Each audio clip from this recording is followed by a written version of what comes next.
Don't you just love it when an accessory has multiple purposes?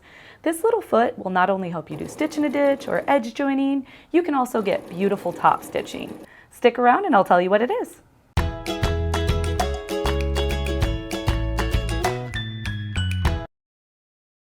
Hey everyone, Trisha here with Sewing Parts Online. So let's talk about the stitch in a ditch foot. Or is it an edge foot? You may have even heard it called a top stitching foot. I know it can be confusing, but don't worry. It's the same foot, different name. Let's see what it can do. As with many presser feet, there are different styles. For example, here we've got a couple of snap-on options. Whereas this one and this one, those screw on. This one here is an attachment for the AccuFeed system. They may look a little different, but they work the same way. Each option is going to have a guide coming off the center front of the foot. You can use it as just a guide, or in other applications it's going to spread the two pieces of fabric apart so you can sew just in between. Please take a moment to like and subscribe, that way you'll get notified of any future videos. To do stitch in a ditch sewing, set your needle to the center needle position. It should be aligned with the guide at the front of the foot. The guide can be used to follow the seam line. As previously mentioned, it'll hold apart the fabric just enough to sew in between. I've used a contrasting thread so you can easily see, but if you use a similar thread color, it's essentially invisible. When edge joining, you're doing exactly that, joining two edges together. To use this foot for edge joining, place the fabric so that the edges are touching the blade. Instead of a straight stitch, you'll need to set your machine to a zigzag stitch or a multi-zigzag stitch. You can also use decorative stitches and different widths, but as long as it's wide enough to catch both fabrics, you should be good. One example where I love to use the edge joining foot is for using up leftover quilt batting.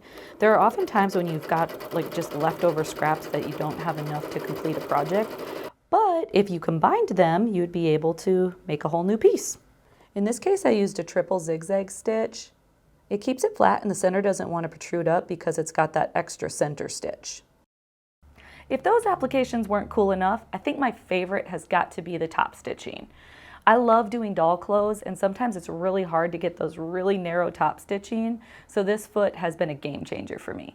Go ahead and place your fabric next to the guide. I like to start at center needle position and then in small increments move my needle over. When I think I've moved it over enough, I slowly lower my needle and just double check how far it is from the edge of the fabric.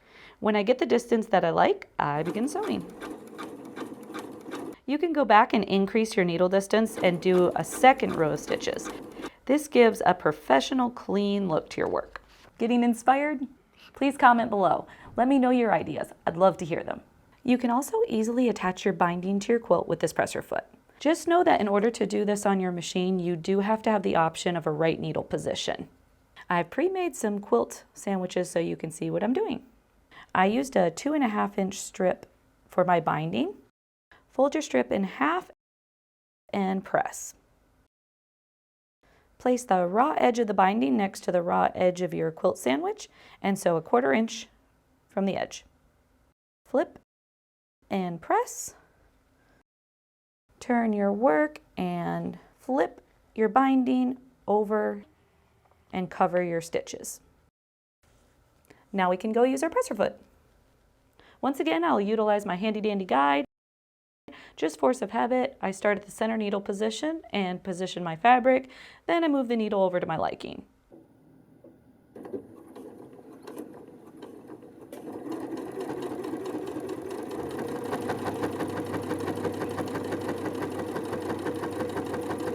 How beautiful is that?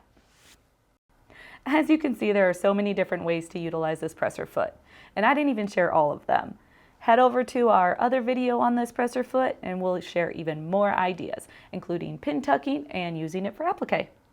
Thank you for joining me. Until next time, happy sewing everybody!